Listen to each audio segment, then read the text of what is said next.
This audio is brought to you by Business Radio, powered by Wharton.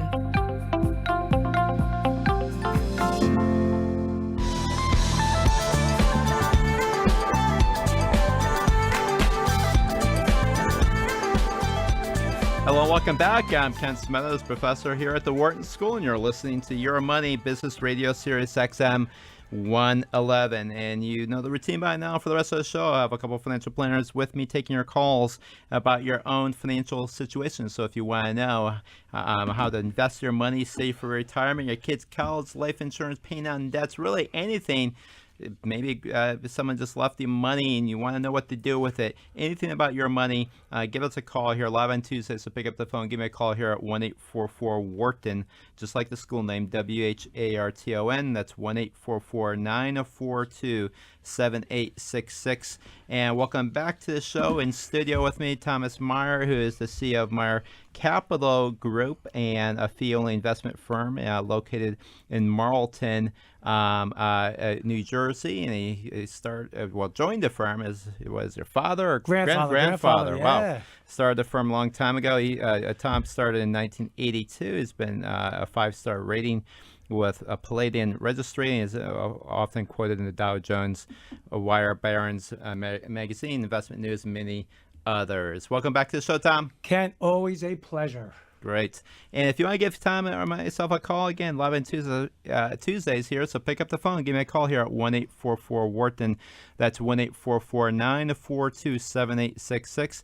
I'll go back to phone lines in just a minute here. Before doing that, Tom, just remind us a little bit about your firm, and if you have a typical client, what's here is she like? Okay, so we are a fiduciary and have been since, 1963. Yeah. Which my grandfather was a fee-only registered investment advisor. Back then, he truly was a pioneer, and we've been helping families, foundations, businesses to help meet their financial goals.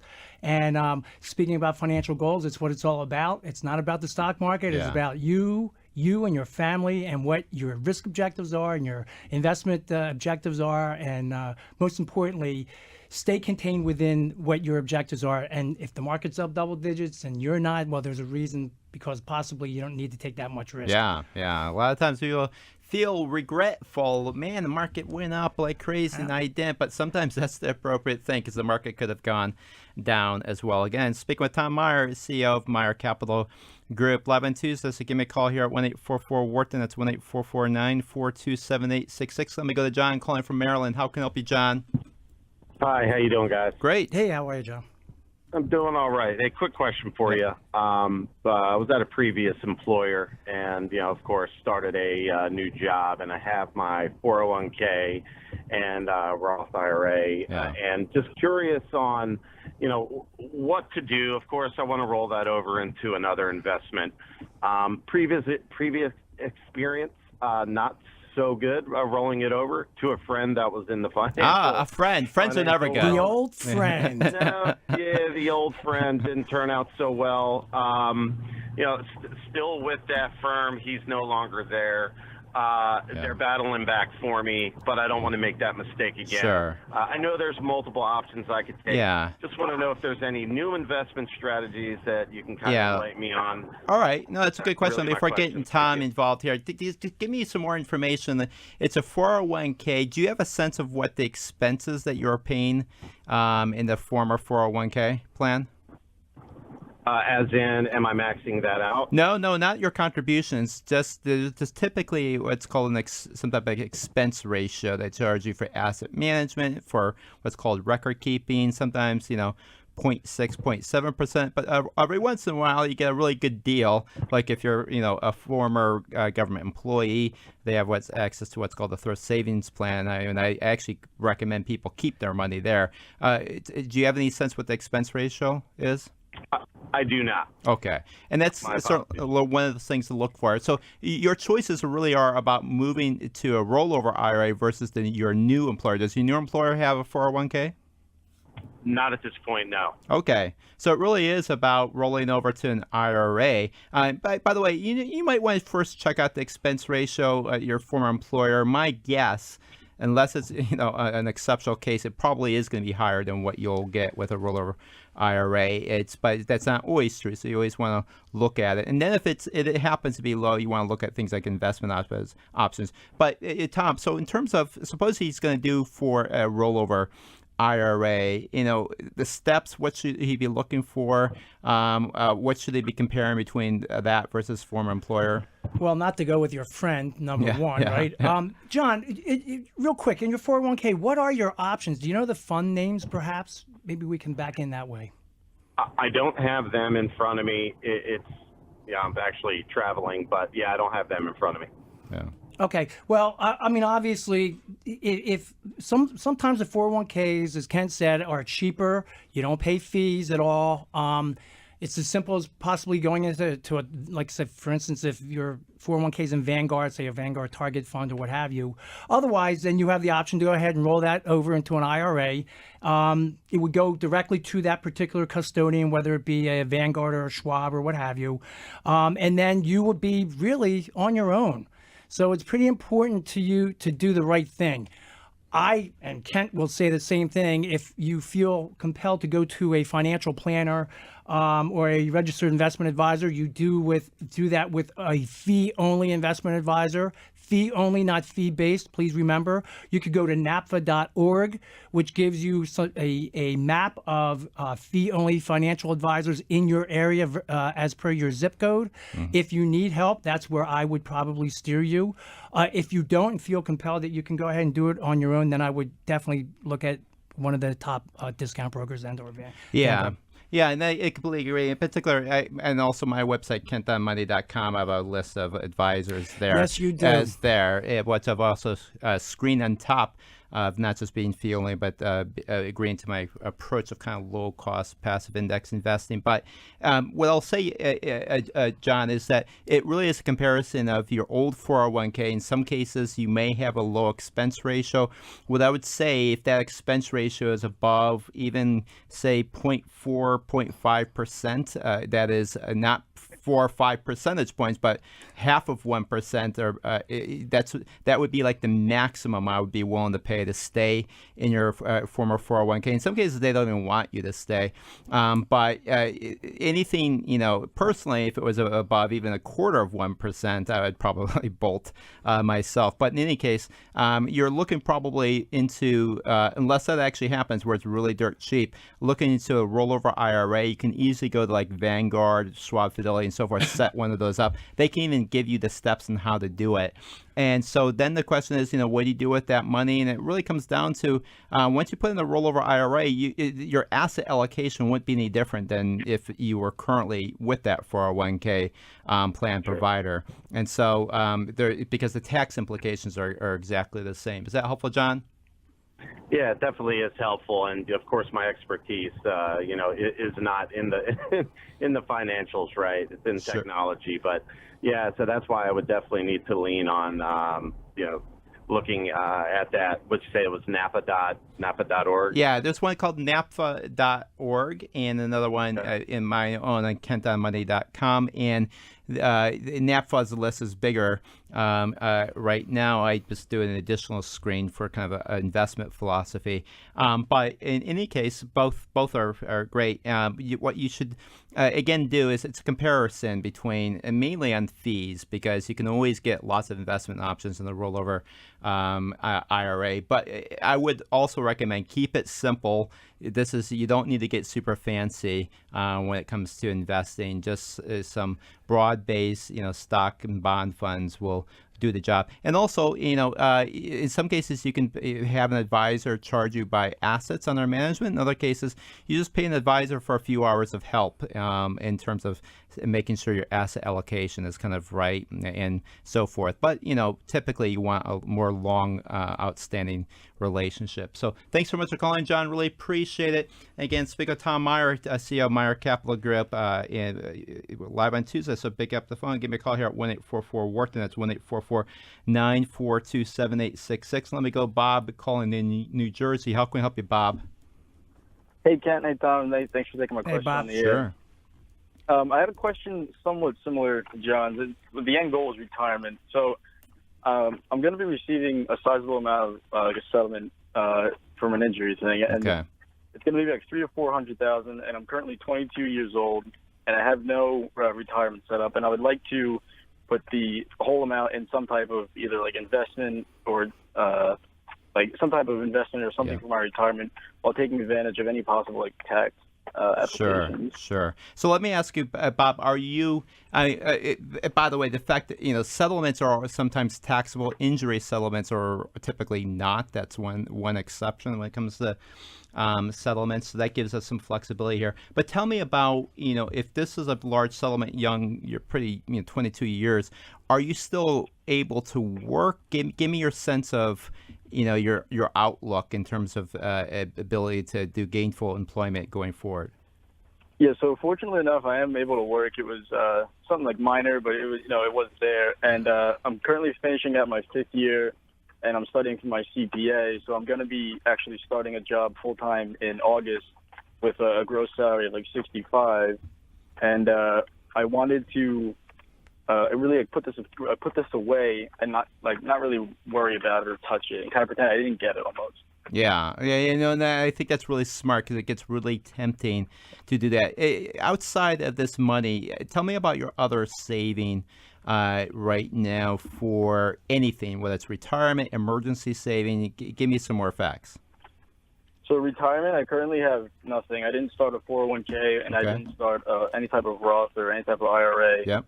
But I do have around $3,000 in just a regular CD checking account. Yep. And then I do have no college debt also, so that's fantastic. Wow. Do you have credit card debt? Anything else? I do have credit card debt, but it's $800, so I could just kind of like keep that on there for. I mean, not keep it on there, but I'm going to pay that off probably in like a week or two. When you say $800, that's the balance or the monthly payment? That's the balance. Okay, yeah, so easily to pay that that went off. In terms of, I assume 22, you're single, you don't have any dependents, anything like that? Correct. I live at home and no dependents. Okay.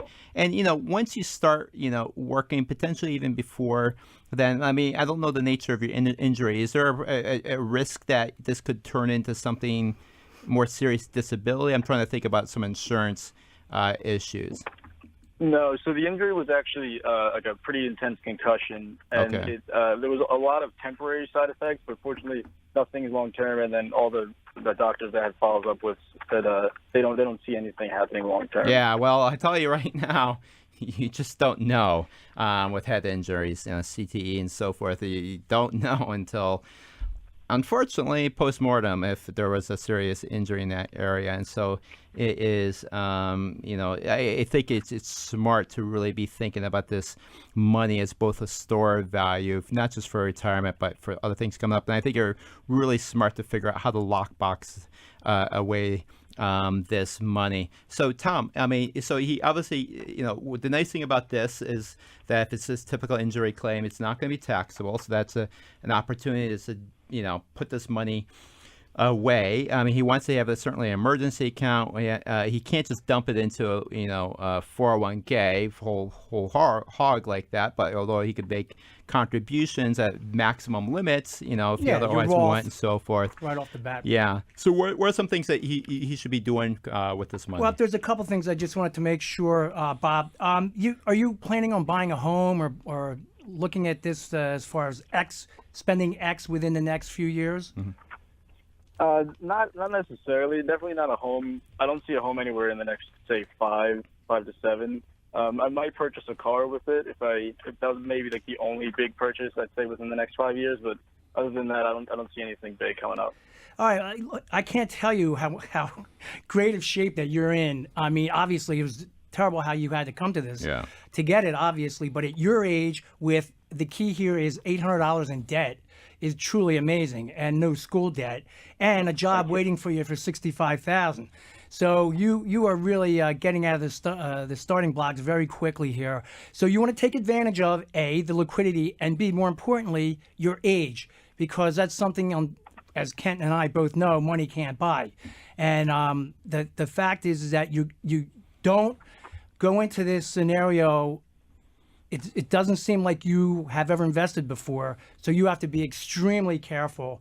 And I'm going to go back to probably your prime candidate for getting some type of conflict-free advice. And I think it's very important for you to take some advice here and not just go and think that you can do this on your own. Yeah, no, I agree with that. Whenever, there's a big money event or a life change, marriage, divorce, having a kid, those are often, the times, especially to reach out for an advisor. And again, we only recommend fee only on this show. But Bob, here's what I think is kind of the pecking order, what I would be doing with that money. The first is that you said you have $3,000 in saving. I would like to try to get up to around 6 months of expenses as kind of your safety net. This isn't stuff that's sitting in your regular checking account. I like to have that typically sitting in an online saving account that actually doesn't have checking, and it'll get a little bit higher interest rate, or maybe it does have checking. That's how you get a higher interest rate. But the point is, you're not writing checks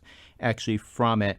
And the nice thing about that, not only do you get a little higher interest rate, but it's kind of out of sight, out of mind. It's not your normal checking or saving account. So it's a little less tempting to dip into that 6 months kind of worth of expenses. Now, we often talk about 3 to 6 months of expenses, but you're in this transition phase. Sometimes it's better to actually have a little bit more until that job is locked down and so forth. There's sometimes moving expenses that won't be reimbursed at all, or they'll be reimbursed, later on. So you just want to do some of that, maybe 6 months worth of expenses. The second thing is a no-brainer. You just pay off that credit card debt, even if it's 0%. I mean, it will eventually reset. So certainly do that. And the third thing is that you're going to then open up a taxable brokerage account with that money. And I certainly agree. Before with the first step, you go to a place like Vanguard, you can just open up the account, transfer that money into what's called a sweep account, which basically kind of just sits there. But you don't want to sit there for too long. You want to figure out what to actually do with that money. You're not going to be able to dump it immediately into like a 401k or an IRA, something like that. The good news, again, it's not taxable when you receive it if it's an injury claim, but you still are going to put it into a taxable brokerage account. And so then once it's there, certainly talk with, what's an hourly advisor or other type of fee-only advisor, what to do with it. You break it down by various goals. That's what Tom was asking you about. Is there a house, other things that you want to do with it? We typically invest a little more conservatively for shorter term goals like that. So you want to figure out kind of what to do with that based on your different goals and so forth. And the reason I was probing you a bit on your kind of future outlook as employment, there's really two issues here. One, is there some additional insurance need that you may have? And that may be some disability insurance, something that a private disability insurance policy. Often easier to get it with your next employer, but sometimes you want to go a private plan.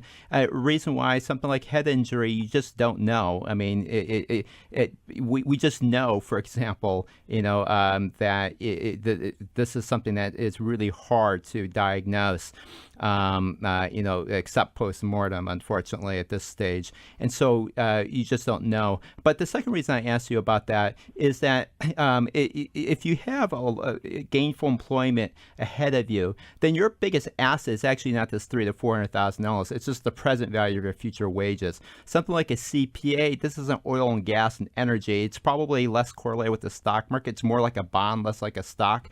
As a result of that, if you're planning on working for, quite a few years, you have this big bond-like asset called the present value of your future wages. And so that allows you to, in your taxable brokerage account with some of this money, take a bit more stock market risk. It's not true that time itself is a diversification mechanism. Economists really don't believe it. It's like the reason why we tell younger people they can take on more stock market risk is because they have this bond-like asset called their human capital. And so if it turns out, by the way, that you do kind of get re-injured or something happens that you have to drop out of the job market, then you're going to be shifting a lot of that taxable brokerage account back to bonds at that point. But so again, your list is 6 months worth of expenses, online account, pay off that credit card debt, a taxable brokerage account, talk to a fee-only advisor. Again, my own website, kentonmoney.com or NAPFA, and then start to think about potentially private disability insurance. Is that helpful, Bob? Kent, Yeah. Bob, real quick, one more thing to add to that list. Believe it or not, you're going to have to get a will. Simple will. You now have assets, right? Go online tonight, whatever. LegalZoom.com, Yeah. whatever it should be. Just go online, take a simple will, because you have assets now, and you want to make sure that upon your demise, that these assets go where you want them to go, not where the state of New Jersey wants them to go. That's a really good point. In particular, Bob, what's going to happen? Those assets are not going to, because they're not in a 401k plan or a life insurance plan. You don't elect a beneficiary. They're going to just be sitting in your brokerage account. Those are going to go through probate. And so if you don't have a will, you're calling from New Jersey. Tom comes from New Jersey. I don't know what the default rules in New Jersey are. It's a disaster. But, yeah, it's a disaster. And so you may be giving money away to people you don't want to give money away to. And Tom mentioned LegalZoom. It's a website. You have no financial connection with them, although my former student was one of the co-founders of it. But in any case, a lot of advisors don't like these online stuff. But the problem is, lawyers often cost a lot of money. The fact of the matter is, that LegalZoom, you can put a couple $100, get a will, medical directors, power of attorney, all the basic stuff packaged away for you, and it's cheap, it's easy, and it's legally valid in New Jersey. Is that helpful, Bob? Yeah, that does help a lot. The will was one of the things that I didn't actually think of. Yeah, that's a good point. Certainly going to point into that. One question, if you do have time. If the settlement that I'm going to be receiving is not taxable because it was an injury settlement, and I do invest that today, would I say I invest that in where the various areas you were talking about, and the gains that I receive from that investment, would I be taxed only? Oh yeah, you will. Gains, yeah, you will. Okay. Yeah, you will. And so, by the way, once you get a large 401k plan going through your work, once that builds up, then you're going to engage in a strategy. You want to write this down, called asset location, and that is the amount of your stocks. You're mainly going to hold that in your taxable brokerage account, and your bonds, you're going to hold that more in your 401k account. That's going to be the most tax efficient way, and that's going to help you avoid a lot of taxes along the way. But having said that, that's where we're looking several years from now. This is not something that you're doing immediately. So thanks so much for calling, Bob. Really appreciate it. Let me go to Mary calling from Texas. How can you help you, Mary? Hi, good afternoon. I have a 9-year-old daughter, and her father has died and left her about $60,000. Yeah. And I'm a single parent. Wow. Very modest income for myself. I've looked into trying to find out what to do with it, to manage it, and do whatever I need to do to make the best of this, because I'm not a high earner by any means. Right. And I have looked in, but it's a different language. All this stuff is not making a lot of sense to me, and I just need to get some kind of direction of what to think of or how to make a strategy to try to do something that is going to be productive and profitable for her. So let me ask you, I'm sorry to hear about all that. That's, tragic set of circumstances. So Mary, in terms of the amount of money that was left, did her father give some type of indication about for education? Was there any type of indication? No, unfortunately, he died very abruptly with a heart attack. Oh, I'm sorry. And so what is your goal? Let's first, ask about your situation, then we'll go back to your daughter. You said you have low income. Do you have debts? Do you have high credit card debts or anything else that's kind of dragging you at this point? Okay. I have tremendous debt. I have working on a PhD, so I have $250,000 worth of debt. I bought a home. That's another $130,000. So we're about at $500,000 debt for myself. Yeah. What are the interests? What would be the highest interest rate debt that you face? What is the highest interest rate of debt? No, I'm sorry. The debt that has the highest interest rate. I mean, what is that interest rate that would be the highest one? Credit cards. The credit cards, they go from 10% to some just raised at 20%. Yeah. In terms of the credit card, how much money do you owe on the credit card debts? I'd say probably about 25 or 30. 25 and 30. And in terms of this money, you said it went to your daughter. Is this restricted in some way in terms of, is it really to kind of you both, or do you feel morally kind of like you really have to use this directly for your daughter? I suppose I could do whatever I need to do, but I don't know if it's restricted or not. It's her inheritance. So Okay.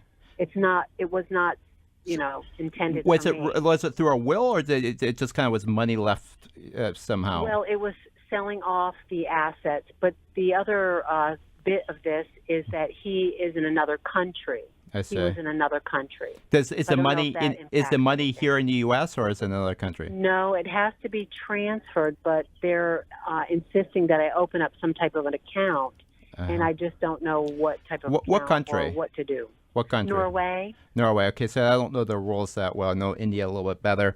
Okay, so that may be is something that you're going to have to investigate in terms of what the uses of can be for that capital. So Tom, let's kind of keep it simple here. There's really two options I think here. One is college. So let's talk to her a little bit about 529 plan. She's coming from Texas. There's no state income tax in Texas. The second is, if she could potentially use it for her own purpose, and the idea is she's buried under this credit card debt, for example. Maybe help her get out of that, and then that increases her capacity later on to help her daughter with college. How let's say that the ultimate goal is college for the daughter, and these are two different routes. How would you play that I out? would look at the 25,000 credit card debt. Yeah. The 25,000 right off the bat, and maybe take the rest and look at a 529. So you're kind of doing both. You're doing good by your daughter, and you're trying to help your daughter for the future by paying off that credit card debt at 25,000. Yeah. You mean my credit card debt? Yeah. Did you say? I want to get back to that. You did say credit card debt at 25,000. My credit card. Yeah, it's my. Yeah. stuff. Yeah. That's right. Okay, so I'm just curious. Was this part of your school debt also? Did you borrow for school? Oh, it's everything. It's just like furnishing the house and doing trips that I wasn't supposed to. It's just Sure. careless. Are you disciplined now, or are you clamped down now, or is this a big risk? Absolutely, Okay. absolutely. All I right. mean, I'm just ticking away here. Yep. In fact, I'm paying off promotional balances instead of shopping for Christmas. Okay. So Tom. Okay, so if you are disciplined now, then that 25,000 makes sense. I would just hate to see you pay $25,000 off and just bring it back up to 25,000. So Yeah. it's good to hear that you're disciplined that way. As far as the 529 plan goes, again, that's for education purposes only, higher education, and probably the lowest cost plan out there would be the Utah plan. Yeah. And by the way, since you are a single parent, make sure that you do name a successor trustee or custodian for that 529. Yeah, that's a good. It's a great point. In particular, Mary, here's what I would do. If in fact there's not restrictions imposed by Norway in terms of uses of this money, I would not feel guilty at all using that money if you're allowed to for the 25,000 just to wipe away the credit card debt. And now, at first glance, you may say, "Well, that's selfish. That's my kid's money." Well, it actually isn't, because you love your kid. You're going to be helping your kid down the road. This increases your ability by getting out of that debt. Increases your ability in the long run to help your kid. The rest of that money, the other, $35,000, I would be putting into a 529 plan. You come from the state of Texas. There's no state income tax benefit from doing it because there's no state income tax. That's the good news. There's still a federal income tax benefit to you. And as Tom mentioned, the Utah plan we often talk about in this show as being a really good one. It's simple. It's low cost. It's just the fact that it's simple. That's what I would be doing with the rest of that money. And it's not going to be so much that you're going to hit limits or anything like that. You should be able to put the money away for that. So I think that's your kind of 1-2 punch. And by the way, if you can't use that all for using some of that, for your credit card debt, then I think your best way of potentially using that money is just then put it all into the 529 plan. But my guess is that it's highly likely you can use some of that for your own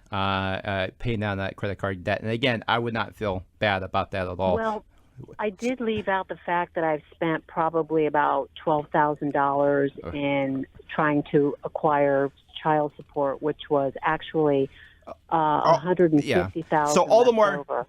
So all the more reason I think not to feel guilty about that. We're gonna have to go for a quick break. Thanks so much for calling. I'll go right back to the phone lines right after this break. Give me a call here at 1-844-WHARTON. That's 1-844-942-7866. Back right after this quick break. You're listening to Your Money on Business Radio, powered by the Wharton School. Here again is Professor Kent Smetters. Hello and welcome back. You're listening to Your Money. I'm Kent Smetters, Business Radio here at Sirius XM 111. We're going into the second hour of our show, Your Money. And as a reminder, we're live every Tuesdays from 5 to 7 p.m. So if you want to know if you can maybe afford something in particular, just have a question about your investments, just maybe wondering if you saved enough for your kids' college, just give me a call. And Tom Meyer, who's CEO of Meyer Capital Group, and myself will help answer your question. Again, live on Tuesday, so give me a call here at 1-844-WHARTON. That's 1-844-942-7866. And let me go to Alex calling from California. How can we help you, Alex? Hey, how's it going? Great. Hey. I am kind of in the situation of the previous caller, where I'm going to be getting about $30,000 when I turn 25 in about a year. Okay. And I am looking for the safest and most effective way to grow it exponentially, whether it be in the stock market or some kind of fund. So Alex, you just said the safest way to grow it exponentially. Okay. All right. If I knew that one. Exponentially. Yeah, we're signing off this radio show right now. I'm not giving out any advice on, because I'll grow my money safely exponentially. But I'm teasing you, Alex. More towards the exponentially way, not necessarily the safe. There you go. All right. So, Alex, so you're about to turn 25. Let me just ask you, and I'll get Tom in here in just a second here. This money that's being turned over to, was it like invested at some point and it's like in some trust and it's coming to you, or is your grandma just saying, hey, once you turn 25, I'm cutting you a check for $30,000? She had some real estate property, and once that was sold, this is kind of my dividend, I guess you could call it, that I'm getting, and it's in a fund right now. And okay, were you actually owner of that property, or she just basically said, hey, some of this money is going to you? Correct. And is your grandmother, is she married? She was, yes. Both of my grandparents passed, but that was when I was young. So this is money that's been sitting for over 20 years. Almost. Over 20 years. Okay, that's what I'm trying to get at, because I just want to make sure if she was, because cutting you a check, there's potentially some gift tax issues there. But it sounds like that potentially that money was put in some fund, the gift tax, if there was paid, maybe it's a little murky. Let's leave it at that. All right, so let's not worry about, since we don't have all those details. So really the issue is what to do with this money. Tell me a little bit more about yourself. You said you're about to turn 25. Do you have debts? Do you have some short-run saving goals? How much do you have in a saving account? Give me some more facts. Actually, I just paid off my last credit card, so I'm good. Pretty much debt-free. Congratulations. I've got a little bit. Thank you. I had a credit card up to about $4,000. Paid that off. I have a car payment, $500 a month. I've got a little bit under $10K saved right now, just kind of sitting, not really doing anything at all. What is the interest rate that you're paying on that car note? On the car? Yeah. I believe it was 2.5%. 2.5%. All right. You want to certainly find out, but it sounds like you're still making payments on that. I definitely just got this. I was paying off a Civic. It got stolen, and I got a small dividend payment from that, and I put that as a down payment onto a new car. So that's what I'm currently paying off now. Tell me about your education. Do you have a college degree? Give me some more there. I started a degree in computer science. I didn't get too far. I kind of got sidetracked with a job offer. So I just have an associate's right now, no bachelor's. Is that because you're like this awesome coder, you're Mark Zuckerberg, and your college is for stupid people, or is it because... No, not at all, not at all. Right. I actually would love to go back. I got a job offer in the cannabis industry, so... in the cannabis industry? Yeah. Growing in California. Growing field. And just to be clear, you're not using right now. This is not I'm kidding. Yeah. Oh no, just working. Yeah. And I'm teasing you. yeah, that's netting me about $60,000 a year. So that's kind of what I started at, and So just wait till that becomes more competitive, and the taxes go up on that. Right. So it sounds like even $60,000, but not bad. But it's California and lots of opportunity costs there. If you could go back to college right now and get that CS degree, is that what you would do, or is it the case that you just you did the CS because you thought, hey, that seems like a job of the future, but your heart wasn't really into it?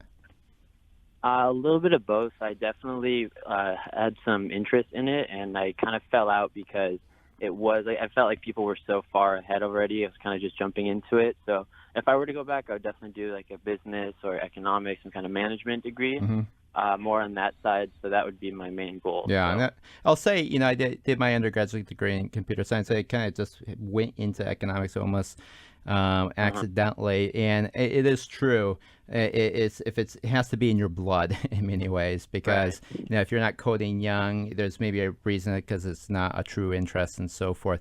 So it is good. It's important to have real introspection, especially the long hours kind of involved in that profession.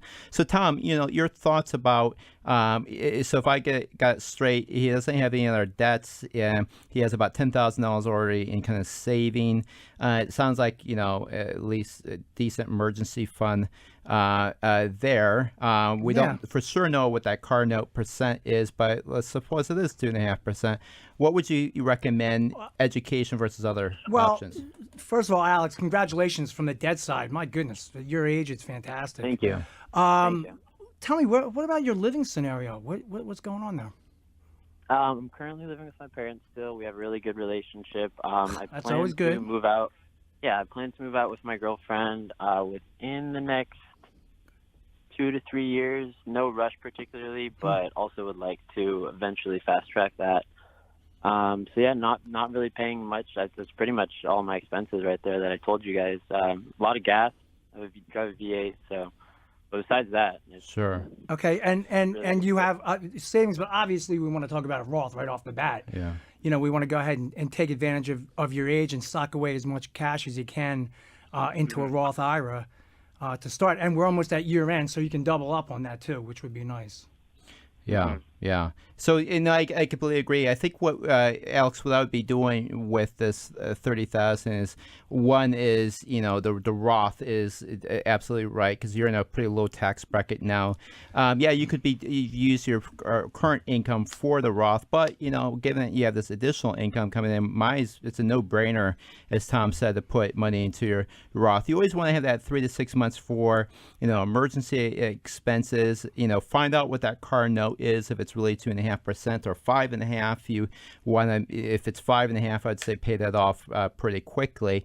But I think what you need to do is really give some thought about the education. Your biggest choice right now in life is going to be not some kind of a new field like cannabis. It really is going to be hitting the big reset button in life, and that's called getting a college degree. And investigate that hard. A lot of business degrees don't bring you anywhere. Figure out what is the most technical, the most challenging degree that you're really willing to do and interested in, and give that some thought, because having some money in the can, safe savings account, something like that, heading into college, even with loans and so forth, financial aid and so forth. You want to have some safety there. So if you're thinking about college, then I might be working up that safety net a little bit more than you are. Technically speaking, since you're calling from California, I was just going to say you could technically put money into a 529 plan, even for yourself. But you're not going to get much of a federal tax benefit, and you're calling from California. They have state income tax, but it's one of the states that doesn't actually allow you to deduct 529 from your state income taxes, unlike New York and other states. And so I think the real thing is just give some hard thought about the education. That's going to be your big decision right now. Is that helpful, Alex? Absolutely. And are you saying to invest this 30,000 in, let's say, a degree? Yeah, I mean, you can certainly, for sure, I would do the Roth. Do your Roth. You're going to have close to 25 grand left over after that. And say Roth? What is that? ROTH? Yes, ROTH. Sorry about that. That's called a Roth IRA. And you What can is that? Yeah, it's like a savings account for retirement, and you put in the money after tax because that's what this money is going to be, and it's a great little safety net going into retirement, especially you build up for it, and you want to make your contributions while you're today a younger person in a lower tax bracket. So the Roth IRA, and you can literally just Google Roth IRA, then followed by the words, Vanguard or Schwab, Fidelity, and so forth, and they can all get you set up very quickly. But that little 25 grand approximately, I would be really thinking hard about college for that. Thanks so much for calling, Alex. Really appreciate it. Let me go to RJ calling from Utah. How can I help you, RJ? I have two questions. One is on advisors and one is on distribution. Yep. I recently hired a financial advisory firm. Fiduciary, fee only. They have compliance office, I'm told, research department. The question I have is the statistics I've read is like out of the 85,000 whatever advisors around, only 11,000 are trustworthy or honest. Yeah, that's a pretty dismal. That's right. Average. Yeah. That is true. Yeah, it is true. I mean, the code language is fee only, by the way. Yeah. And don't forget that 85,000. This is where the word advisor really gets blurred. Advisor versus broker and what have you. And you have to be very careful with the 85,000 because there are not 85,000 fee only registered investment advisors. Yeah. I have a fee only and a fiduciary. That's good. I've done those. I've checked those two boxes. Right. That's fantastic. Yeah. And you want a firm large enough, like I said, it has this firm has compliance officer and research department, whatever they tell me. Yeah, I mean, honestly, the research department, you don't necessarily really need that. I mean, the investment side is not where the real action is. It's really on figuring out your goals, matching your saving investment for your goals, all sorts of different types of goals, and giving you kind of a comprehensive financial plan. But you said you had a question about distributions. What do you mean by that? Well, along with the advisor, I'm told by having an advisor, I can expect 3.5% more than if I was doing it myself. Is that a rule of thumb? That? Oh boy. Yeah, I will say this is whether that is true or not, because people love to convert this stuff into a percent return, annual return benefit of advisor. Those statistics are a little bit iffy because, the fact of the matter is it comes from a particular survey that's done every year by a firm called Dunbar, and it is looking at a particular type of trader and so forth. Lots of what we call selection bias in that. And then, there's other gimmicks that sometimes are being used. I don't think that's the way you should think about it. I think what you should really be thinking about it is that, man, you could really miss out in achieving your goals. And there's other things. It's not just about investments. So the other things that you look at, Tom. Well, the survey you're talking about, the Dalbar survey, basically what they're saying, what they're basically saying is that the advisor, again, fee only advisor, of course, is going to help stop you make mistakes. And that whole survey was based on trading in and out of the markets. And that's very, very important because it's all about emotions. And as Kent said, it's all about your goals. And that's what they're there for, to help you obtain your goals and attain your goals over a period of time, and hopefully not to get you emotional when the markets do. By the way, markets do go down. I mean, some people forget that, right? Yeah. On distributions, my question was this. I was very settled in do a flexible 5% a year, and then the wife, she who must be obeyed, said, no, we're going to take out a flexible 6% a year. Flexible what? Annuity? Pardon? I don't know what the... Flexible distribution from my from my account that we've accumulated. It's going to be over $1 million. So is this a current account that you have, and you're talking? Oh, yeah. Okay. I'm fast approaching the distribution. I'm going to retire in a year. So you're talking about a withdrawal plan? Yeah. Right. I got you. Yeah. Okay. So I was focused in on taking 5% flexible withdrawals, and then she who must be obeyed said, no, we're going to take 6% withdrawal. Yeah. Yeah. So, Tom, I guess the question is, people talk about a safe withdrawal rate and, things like that. So, RJ, let's say you have around $1 million. Is that accurate? It'll probably be more. Yeah. Okay, so let's call it more. Yeah. All right, let's call it $1 million come retirement. And how old are you, RJ? 67. 67. All right. So, have you started claiming Social Security yet? Yes. We'd love it if you had postponed that to age 70, but nonetheless. No, I wouldn't get what I'm getting now because I have a federal retirement. I see. Oh. So tell me about that. You have a pension coming in? Yes. Oh. And tell me more about that. How much is that? Ballpark, it'll be 60,000 a year plus. Is that military or is that just federal worker? Federal. Okay, that's the FERS program. Yes. Okay. Well, no, it's the TSP. Oh, wait a minute. The TSP is just like a 401k account. That's not a pension plan. So when you say 60,000 coming in, so is this? I misspoke. I'm getting a pension. I have a defined benefit. I'm old enough that I started young enough. Yeah. Okay. All right. I'm gonna get a pension. Okay. So that likely is also indexed for inflation. So that right. So that's a huge value there. All right. So Tom, one last question. I'm sorry, RJ. What's your monthly expenses? Oh. Less than 5,000. 5,000. All right. So Tom, it's easily on this current monthly expenses, he could probably pay, not completely, the taxes and so forth, his monthly expenses, but he's pretty close with this pension. It's going to index for inflation. How should he handle that other $1 million? Well, 6% is, the old rule of thumb is 4%, and then you have room for growth of the portfolio down the road over a period of time. You take out 6%. Remember.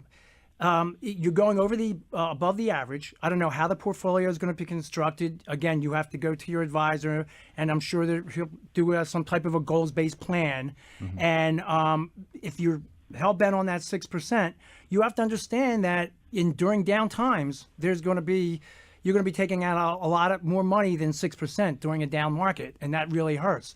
So I'll be taking out. I'll be getting a pay cut by being flexible. Okay, so then you have the option to go ahead, go from 6%, go back down to 4%, correct? No. If the market goes down, I'll be taking out 6% of a lower number.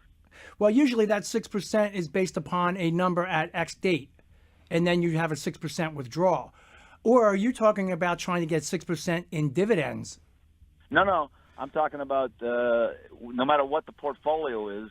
If it goes up, I take 6%. If it goes down, I take 6%. So when it goes down, I'm going to get less money coming out that particular time frame. Yeah. Right. Yearly. Is the 6% just something that, hey, you're 67, you want to go ahead and enjoy your life? Yeah, that's it. Okay. I got my gray hair now, so I understand where you're coming. Yeah. But at the same time, you don't want to outlive your money. And again, it comes down to A, your goals, and B, more importantly, how that portfolio is going to be structured to try and maintain that 6%, because I think at your age, 60% stocks, 40%. Are these common stocks or these ETFs and funds? No, they're index funds, mutual funds. Low cost. Yeah. Okay. All right. So, so Tom, in particular, to kind of summarize here, he does have, assuming that the government doesn't change the rules on him, unlikely in the case of the FERS program, the defined benefit pension. And normally we think that pension allows him to take a little bit more stock market risk. I personally think 60% is a little high if he didn't have that pension coming into retirement, but he does. Are you comfortable with that 60-40 split? For that kind of money and the money that's backing him up, I think as long as he can take that volatility, I can live with it. Yeah, and what I would say, RJ, is what you have this nice safety set of money coming in the form of this benefit, and what I would be doing is at this point really trying to figure out what are you trying to achieve the next 10, 15 years. I don't mind people spending a bit more money before they can't enjoy life anymore. And so, I don't necessarily like these rules of thumb. I would be thinking about next 10 years, I want to do some trips, I want to do some stuff. Just understand, after 10 years from now, if you kind of enjoyed life, how much money are you likely going to have left over, and can that kind of sustain you? And also keep in mind another thing is that you want to hold about $250,000 just in reserve, just for out-of-pocket medical expenses. That's something that people really just don't understand. That you say, well, I'm going on Medicare or on Medicare, maybe I have that Medicare Advantage plan, something like that. You still face a lot of out-of-pocket, self-pay expenses. For the average couple going to retirement, it's about $250,000. And so what I would be doing is, side pocketing some of that money, and then I would be side pocketing probably another $250,000 for just other stuff that comes up, nursing care, skilled nursing care, that's not covered in that first number. And then, with the other $500,000, I'm actually okay if you enjoy life, because you got this, pension coming in as well. That's a pretty nice security net. But what I would be doing is bucketing this and making sure at least half of that, $500,000 in total, is really kind of in a safe place, and kind of non-touchable except for, out-of-pocket medical expenses and related health care. Thanks so much for calling, RJ. We're going to have to take a quick break. Tom, fantastic job. Thanks so much for coming back. Thank you. Always a pleasure. And we're going to we'll take a quick break, and we'll go right back to the phone lines right after this. And if you want to find more about Tom online, by simply going to his website, Meyer CG. Meyer is MEYERCG.com. And again, this is Your Money. And we're going to come back with Mary Nella Colado, first time on the show. And we'll take your calls again live on Tuesday. Give me a call here at 1-844-WHARTON. That's 1-844-942-7866.